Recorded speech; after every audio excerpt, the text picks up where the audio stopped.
Hi and welcome everyone. Lisa here. Thanks for taking the time to join me. So today I'm participating in the St. Patrick's Day digital crafting giveaway hop. And I want you to scroll down and check out the description box below because all the details are in that description box. You're going to find the link to the next stop along the hop at the very top of the description box. And as you scroll down, you're going to find all the details for how to enter the giveaway and what the prize is going to be. So let's jump into this. This is from Tailor Made Cards for You. This is her One Lucky Day digital kit. It's absolutely gorgeous. Now, because it's a digital kit, you know you need to print it out yourself. And I was really surprised at how well this printed because my printer is a dinosaur. And I was a little bit worried that it wasn't going to print that great. And in fact, I even mentioned to my husband, I might have to run out and buy a laser printer. We'll see. So, but I didn't. It printed beautifully on my old dinosaur of a printer. And you're getting 3 8.5 by 11s, 2 5 by 7 digital papers, 4 A2 size papers, plus a sheet full of ephemera. Now the ephemera I ran through my scan and cut. It cut out beautifully except for the one piece that I was just showing you there. And that was because the scan and cut didn't read the lines correctly and cut that off. But no big deal. We can add those on if we decide to use them. Now, I decided I was going to create 2 cards for you guys during the video, and I'm using some nesting dies. These are just rectangle nesting dies. Any dies you have will do the job. I'm going to die cut 2 of the 5 by 7s and 2 of the A2 size patterns. And I picked the patterns out, and I decided I wanted to add a little bit of Lisa to these cards. I love vintage stuff. I just don't really work with it very much. So I thought, well, I'm going to do some hot foiling on this with my glimmer foil machine. And I'm using one of the hot plates that has these random lines on it. And I'm using a foil called citrine. And I think it went beautifully with this paper. It's a little bit of a different green, but it's still in that green family. And it just plays so well with this. So I'm happy with the way this piece turned out. So I decided I knew I wanted to do another foiling for the other card. And I'm going to use a hot plate that has random polka dots on it. And I'm going to use some gold foil with that next piece. Now for the next piece, I'm going to show you, I use a hinge technique. And that's where you lay your hot plate down on your cardstock with the design side laying on the cardstock, and then you place purple tape on it to create a hinge, and you can fold that hot plate back, lay your foil shiny side up, and then put the hot plate, fold it back over onto your cardstock, lay it upside down, make sure your hot plate is laying on your glimmer machine, let it heat up, run it through your die cut machine to transfer that foil. And here's the end result. It turned out beautiful. So I'm so happy at this point with the way things are going. You know, I wasn't really sure. I'm literally making this up as I go along. So you're going to see some things. You're going to be like, what is she doing? Why didn't she do this before this or that? But trust me, when I tell you, this was me making it up as I went along, and I just let it happen.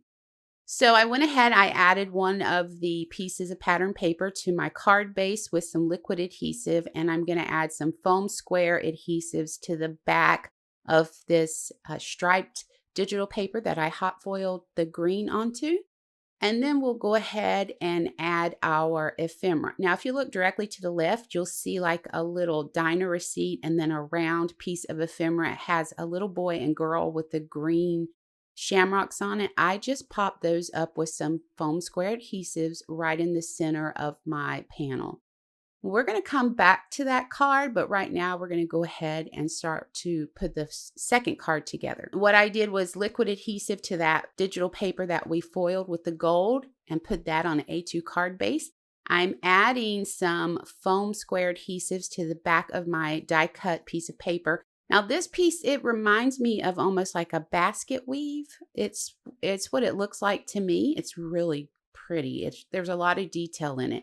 And I'm just going to center it up. Now, this is where you're going to be like, hold. I wasn't kidding when I said I'm literally just making this up as I go along. I thought, you know what would be really pretty on this if I took some of my Brutus Monroe gold glaze and added it to that piece of digital paper, because I just felt like it needed some more shimmer. So while I was doing that, I also was like, oh, you know what? Let's add some to this wing on this butterfly, because I'm using this butterfly on this card. And it helps to pull it all together because we have the gold polka dots on the first piece of paper we laid down, and then we have the gold polka dots on each layer. So we let that dry. We added some foam adhesive squares to the back of the ephemera that we're using, and now we're just placing these in the center of the card. So I'm going to tell you right now, I absolutely love the way the butterfly turns out. It is my favorite.